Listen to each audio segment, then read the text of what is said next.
Viewer, Sri Lanka said it was trying to quote-unquote safeguard lives on a second Iranian ship off its coast on Thursday, a day after 87 people were killed in a US submarine strike on an Iranian warship in the same region, an attack that Iran said the US would bitterly regret. Sri Lanka's cabinet spokesman told the parliament that Colombo was aware that there was another Iranian ship in Sri Lanka's exclusive economic zone outside its maritime boundary, and it was addressing the situation. The cabinet spokesman was responding to questions from an opposition leader on whether the government was aware that another Iranian ship was near the port of Colombo, and the president, defense officials and all other relevant officials are aware, and we are addressing the situation. This is exactly what the spokesman Nalinda Jayatisa said. Let's go across to our managing editor Karthikeya Sharma, who's joining us live on this broadcast. Karthikeya, another Iranian ship is right near Colombo's port. What are the implications that we're looking at?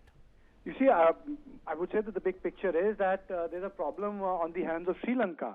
And the problem in the hands of Sri Lanka is that you have a second Iranian ship, vessel, which is known as Warship, and that's in the Sri Lanka's economic exclusive zone. You know, basically your economic exclusive zone, or EECZ, is where, you know, you have the exclusive right to exploit the mineral resources. This is part of the United Nations Charter on the laws of the seas.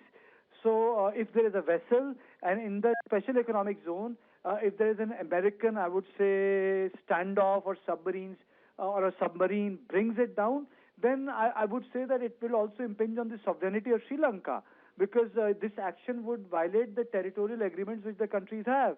So Sri Lanka has said that they're trying to avert this kind of a disaster. Now, what is happening is, will Sri Lanka allow the ship to get berthed? Because Warship, outside the exclusive zone, or even right now, is extremely vulnerable to the American submarines. If America wants it, then America will down it. And I don't think the submarine has gone anywhere, or Americans would have missed it. And even if Americans miss it now, since it's available on Reuters, this copy, Americans would have known this. So, they can always go back, because the ship has to go back to Iran. They can just bring it down in any part of the Arabian Sea, because the Warship ship is in Indian Ocean. So I think the only thing which is available for Warship is either it goes to Sri Lanka and it goes to the dock and all the sailors remain there. Or else, if the Americans want, they can bring the naval ship down. And no one will be able to stop them. Unless and until there's a submarine from Russia which says that if you hit the ship, then we'll take a counteraction, then you will have a war with Russia. That is not happening. Russians are not in the theater. Russians have not come in. The Chinese are too far away.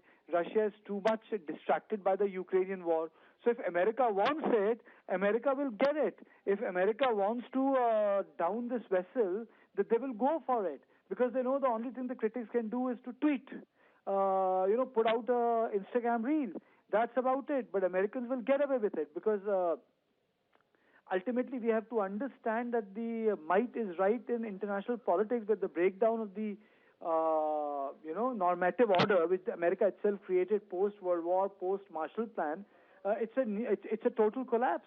So I would say that if the second vessel goes down, then this is the second time after 1945 that America would be torpedoing a ship in international waters. Then if it is part of the exclusive economic zone of Sri Lanka, it will be violation of the United Nations Charter on the Laws of the Seas. Third, this will bring the war to the Indian Ocean. Fourth, this will hurt the sensitivity of India and Sri Lanka, because, this is happening right in our neighborhood. This is a West Asian war, making of Israel and America with Iran, and you are bringing entire world into it, which means that you are fighting this war all over the place. Then what will happen is that Iranians have already said it. If you recall, Iranians said that if their embassy in Beirut is hit, then every Israeli embassy will become a logical target by the state of Iran, which means that they can activate their proxies. And let me tell you, it's not the first time. Israeli embassy was hit a couple of years ago by Iranians in New Delhi. There's a documentary that has been made on it. So Iranians actually ended up committing a terror act on the Indian soil. India took a lot of umbrage at that. So the story which we are breaking right now is very big. Imagine if the second ship goes down, if the casualties don't make much difference in a war, but if the second ship goes down, it means that the Americans are willing to fight this war in every, every nook and corner of the world. America is behaving like a suction pump, like a vacuum.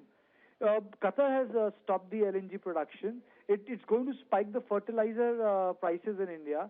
So these are a lot of issues. And then for Bushehr to be sunk off the coast of Sri Lanka again, I would say that truly the war becomes global, and truly the war becomes unilateral and part of the American action. So it's a big breaking story. It's a big breaking story.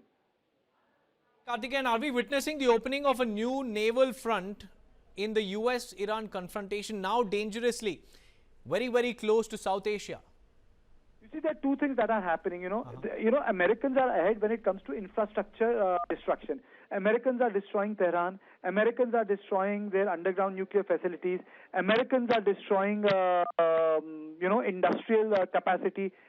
Americans are destroying areas where Iran has done build-up. What Iran is doing is that they are winning the economy of war. They are sending drones and making Americans spend a lot of money. Americans are going after naval ships. Americans are going after important infrastructure.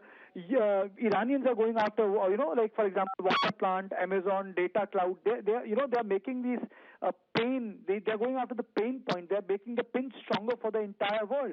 But again, coming back to the story which we are breaking on News9, the downing of the ship, if it happens, is going to be very, very problematic.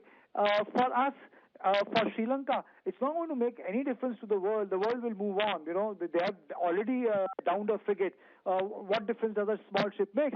But it's a statement that America is willing to keep all the considerations aside. I think that's the bigger story. That's the bigger story. America is willing to keep all the considerations aside.